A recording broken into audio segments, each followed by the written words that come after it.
سو گیا حسین کا تو قافلہ، حسین کا سفر مگر نہ کربلا پہ رک سکا۔ پنجاب میں شیعت کے لیے دو اہم ناموں کو پیش کیا جاتا ہے کہ انہوں نے بڑی تبلیغ اسلام کی اور شیعت کو بہت فروغ دیا۔ اس میں ایک یوسف شاہ گردیزی کا نام ہے اور دوسرے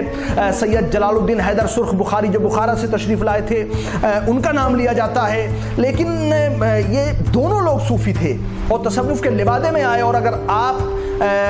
تصوف کی کتابوں کا مطالعہ کریں گے تو ان لوگوں سے ایسی روایتیں اور توہمات اور رسومات منسوب کی گئی ہیں کہ اگر آپ پڑھیں گے تو آپ کو اندازہ ہوگا کہ آیا یہ مسلمانوں کا طریقہ ہے؟ یہ ظاہر سی بات ہے یہ ان کے پیروکاروں نے ان کی طرف چیزیں منسوب کی ہیں۔ جلال الدین حیدر سرخ بخاری وہ ہیں کہ جن سے ہندوستان میں سادات نقویہ کی ایک پوری شاخ موجود ہے، ایک سلسلہ موجود ہے، اور اگر ان کو آپ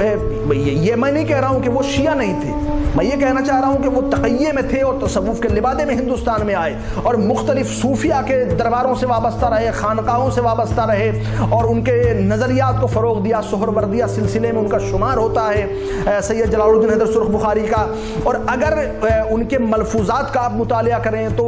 اس سے آپ کو اندازہ ہو جائے گا کہ ملفوظات میں شیعت کی کوئی رمق وہ نہیں، اس طرح سے نہیں ہے کہ جیسے ہونی چاہیے تھی۔ پھر ان کے بعد ان کے بیٹے آئے، احمد کبیر اور دوسرے بیٹے ان کے ہیں، ان کے پوتے جہانیان گشت ہوئے، اور جن کے بارے میں یہ ملتا ہے کہ جو سلطان فیروز شاہ تھا تغلق وہ بڑا احترام ان کا کرتا تھا، اور جب بھی وہ ان سے ملنے کے لیے آتے تھے جہانیان گشت تو وہ دربار میں داخل ہوتے تھے تو یہ احترام کے لیے کھڑا ہو جاتا تھا۔ اس کو مختلف تاریخوں میں آپ پڑھ سکتے ہیں، جو فیروز شاہ کی تاریخ ہے اس میں بھی آپ کو مل جائے گا، مبارک شاہ نے جو لکھی ہے تاریخ فیروز شاہی، اس میں آپ اس کا مطالعہ کر سکتے ہیں کہ بادشاہ اس وقت تک اپنے مسند پر نہیں بیٹھتا تھا جب تک کہ سید ان کے سامنے رہتے تھے، اور جب وہ چلے جاتے تھے مختلف سفارشیں کرتے تھے غربا کے لیے، فقراء کے لیے، ضرورت مندوں کے لیے، اور بادشاہ ان کو بغیر کسی چوں اور چرا کے قبول کر لیتا تھا۔ لیکن جلال الدین حیدر صاحب سرخ بخاری جن سے سادات نقویہ کی ایک پورا سلسلہ ہندوستان میں موجود ہے، ان کی نسل سے سید راجو جن کو سید راجن بھی کہا جاتا ہے، اور آپ راجستھان میں رہے اور آگرہ بھی آپ کا آنا جانا رہا، اور شہید ثالث علیہ الرحمہ سے آپ کے روابط بہت گہرے تھے۔ مجالس المومنین میں شہید ثالث علیہ الرحمہ نے لکھا ہے کہ اب سید راجو ایسے واحد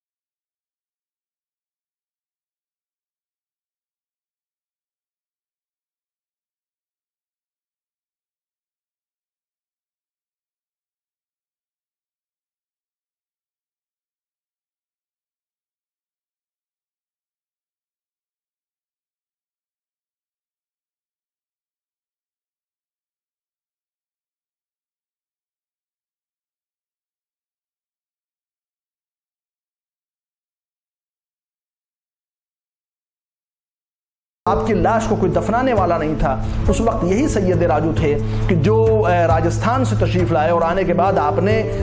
قاضی در اللہ شوستری علیہ الرحمہ کی لاش کو دفن کیا، اور اسی عزت و احترام سے ان کا تذکرہ کرتے رہے جیسے کہ ان کی زندگی میں ہوتا تھا۔ تو یہ شیعت کی تاریخ ہے۔ اب اگر میر سید علی حمدانی کشمیر میں آئے، انہوں نے بڑا کام کیا ان کے بارے میں، لیکن اگر ان کے نظریہ ہم یہ نہیں کہنا چاہ رہے ہیں کہ میر سید علی حمدانی، جلال الدین حیدر بخاری، یوسف شاہ گردیزی یا مثلاً اور دیگر علماء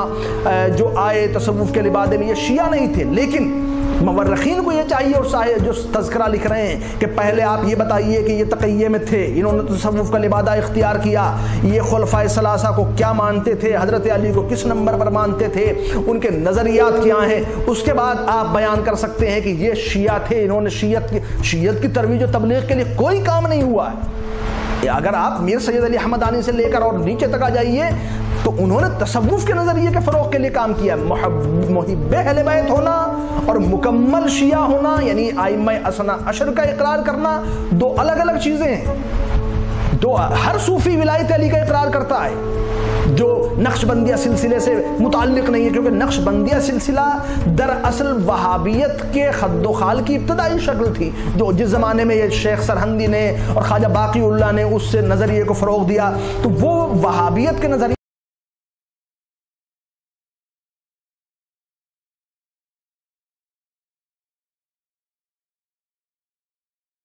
آپ کو وہابیت کے ابتدائی خد و خال ان کے یہاں نظر آ جائیں گے۔ تو لہٰذا یہ کہنا کہ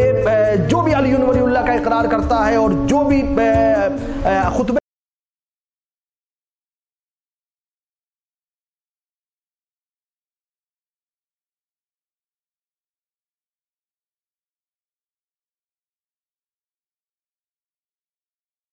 کی حالت میں اور سکر و مستی کی حالت میں علی علی پڑھا کرتے ہیں، اور بعض جو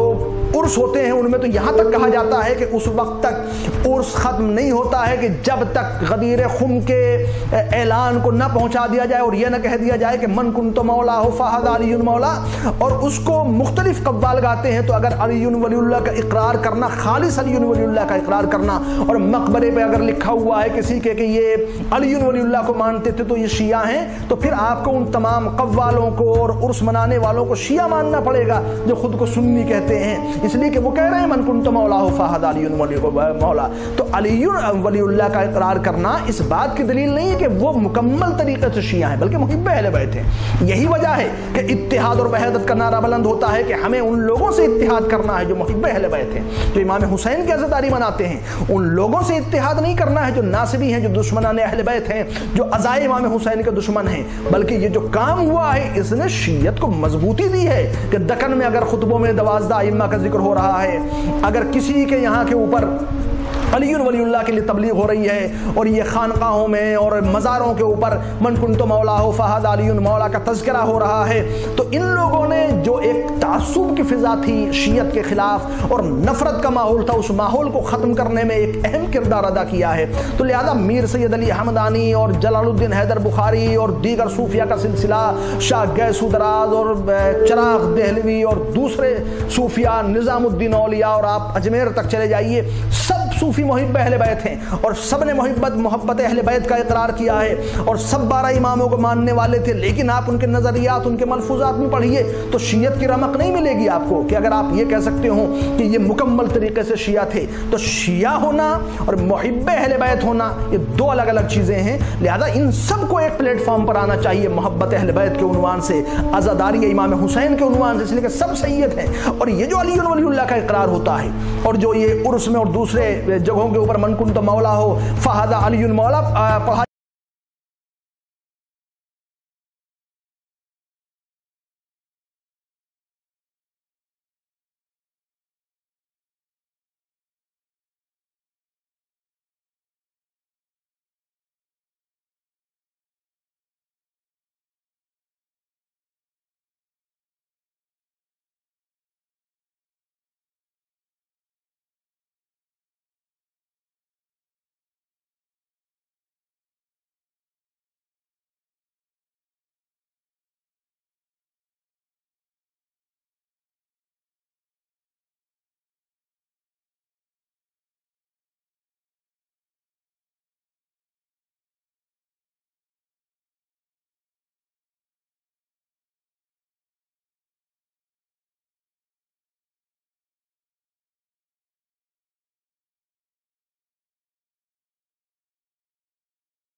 اس بنیاد پر کرتے ہیں کہ وہ سید ہیں اور ان کا خون آل رسول سے ملتا ہے۔ انہیں چاہیے کہ وہ اگر کہیں پر کسی کے یہاں بھی یعنی ان سلسلوں سے ہٹ کے اور سید ہے کوئی، اس کے دل میں دشمنی اہل بیت ہے، تو وہ غور کرے اپنے اوپر کہ اس سے کیا غلطی ہو گئی ہے، اس کے آبا و اجداد سے کہاں غلطیاں ہوئی ہیں، ان کا احتساب کرے اور اپنے نظریات کو اتار کر پھینک دے اس چولے کو۔